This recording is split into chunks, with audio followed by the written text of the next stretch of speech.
Good morning, Orchard Hollow Huskies. This is Mrs. Harris with your morning announcements. Today is Tuesday, December 2nd, 2020. Please rise for the Pledge of Allegiance. I pledge allegiance to the flag of the United States of America and to the republic for which it stands, one nation, under God, indivisible, with liberty and justice for all. And now we will say the Orchard Hollow Best Pledge. To be my best at Orchard Hollow, I will be aware of my mind and motions, do excellent work, stick up for others when needed, treat others as they should treat me. I will reach higher to be my best self at Orchard Hollow. Happy birthday today to Lily Berger, Marshall Maimone, Christiana Pietro, and Paolo Federico. We hope you all have a happy birthday. And now for our joke of the day. Why couldn't the pony sing a lullaby? Because she was a little hoarse. Remember that today we are on our remote Wednesday schedule. We start the day from 8:45 to 9:15 with our morning meeting. 9:15 to 10:15 is your literacy block. 10:15 to 10:30, you'll have a break. 10:30 to 11:30 is your math block. 11:30 to 11:45 is our closing meeting today. And now we have a message from Mrs. Blue's music classes.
Beautiful reminder to wash your hands.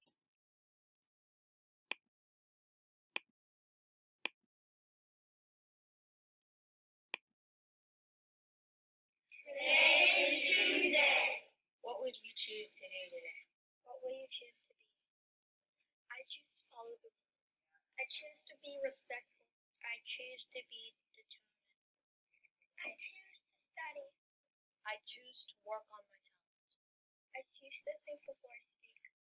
I choose to do my homework. I choose to see the goodness of others' efforts. I choose to listen very carefully. I choose to be my very best. I choose to help others. I choose to persevere today. I choose to be excited about my work. I choose to be a good I choose to be responsible. I choose to shine. Together we choose to be our very best. Be your best and have the most wonderful day. Now we choose to give Miss Solon's class this challenge. Thank you, Miss Vidmar's class. We hope you all choose to make it a great day, Huskies.